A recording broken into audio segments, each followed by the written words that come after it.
Shalom, brothers and sisters. So let's talk about the latest clash between the Palestinians and the Israelis with the UN. Israel and Palestinians clash at UN meeting as tensions rise.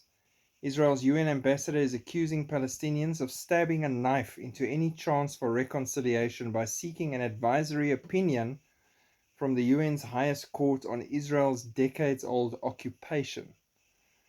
The Palestinian UN envoy accused Israel's new government of seeking to crush its people. This is when they cut off the funding and everything that usually goes to the terrorists. In the latest confrontation, the Palestinians and their supporters won UN General Assembly approval on December the 30th.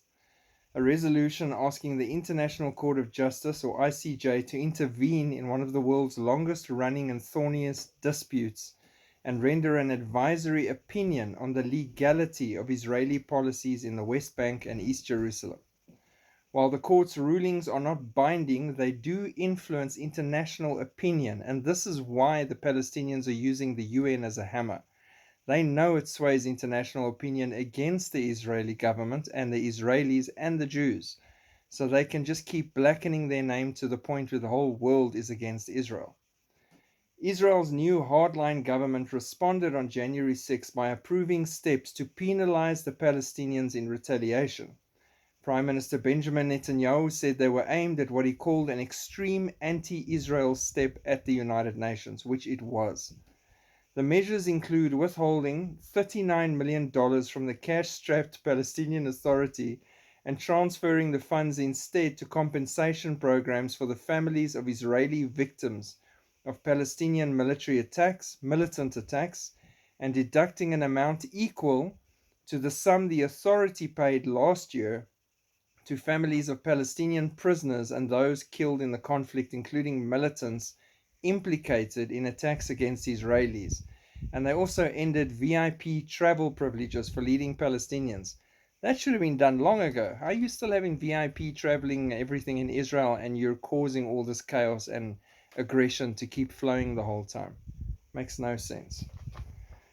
And then cash strapped, with the amount of money the world's sending them and pumping into them the whole time, how are you cash strapped unless you may be putting that in your own personal bank account? This almost makes me think about Zelensky, that's constantly cash strapped and constantly getting billions and billions pumped his way, including now again.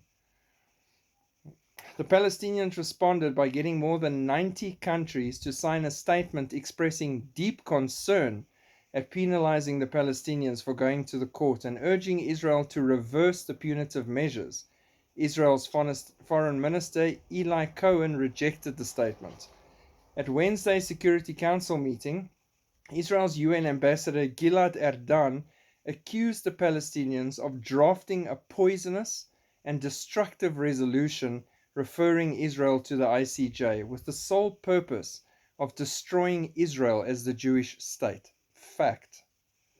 He claimed this has been a Palestinian goal since before Israel's founding in 1948, and said one weapon they use is the manipulation and abuse of international bodies to force Israel to agree to their demands, which he called multilateral terror. This guy is sharp.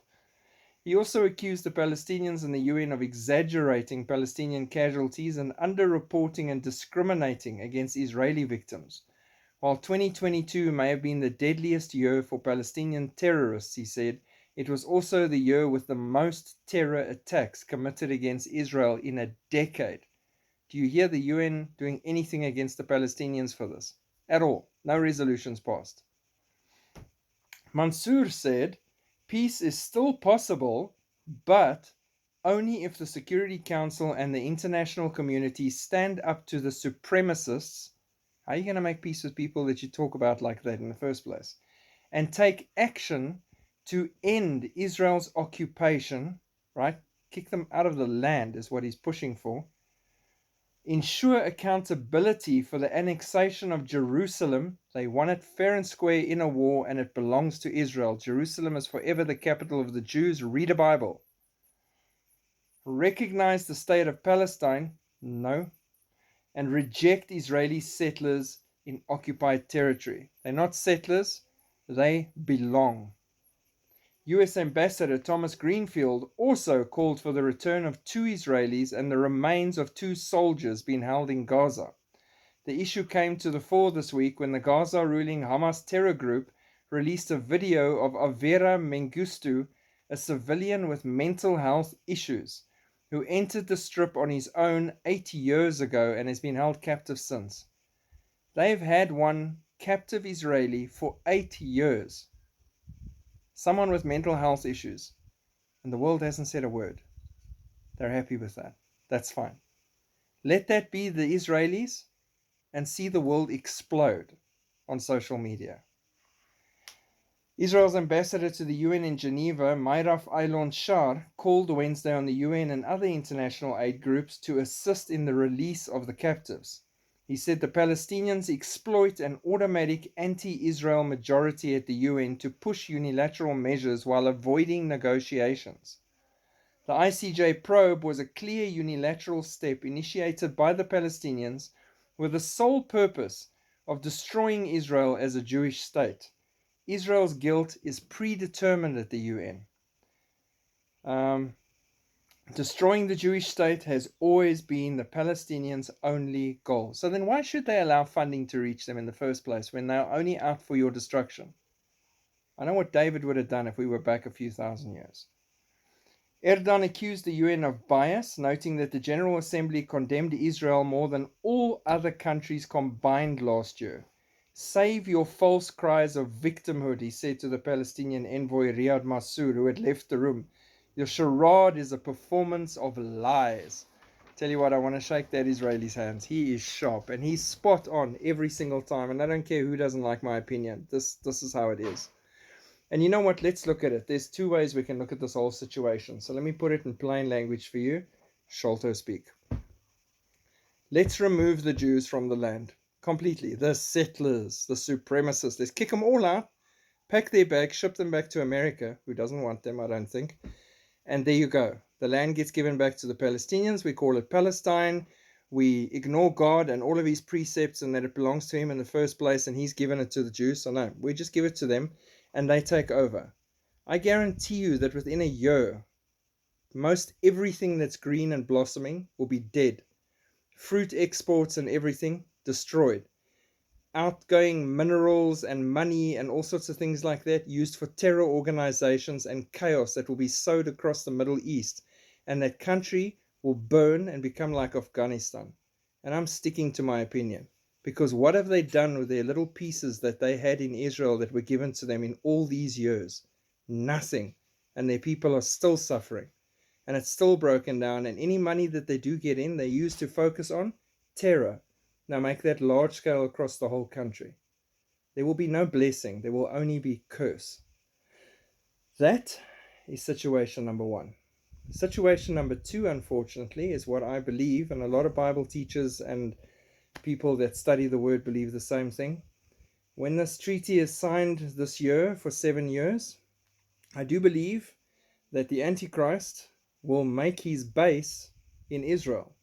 There's a lot of more beautiful, more incredible places where he could make his base, but why would I think that he's going to make his base in Israel, probably in Jerusalem, because it'll be a quick walk for him down to the temple at the 3.5-year mark to declare himself God and sit there in the Holy of Holies. He wants to do that, in my opinion, because the devil wants to take everything that's special to God and try and destroy it and make it his own.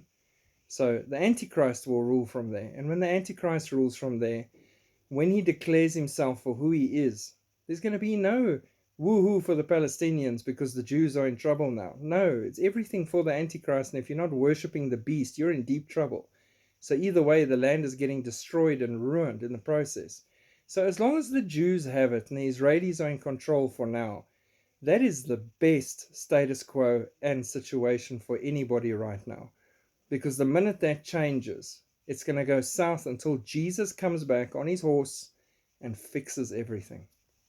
And then I would pay good money, not that money is going to mean anything to me in my glorified body if I even get convinced to come back the second time.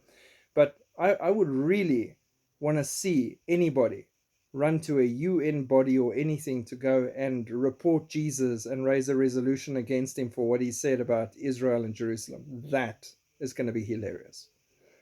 But that's just me ranting. So it's just, you can only shake your head and you can pray for God's people and the peace of Jerusalem and wait for the trumpet sound, because things down here are getting cray all the time. It is nuts. God bless. Have a great day. Hold on to that blessed hope, and shalom.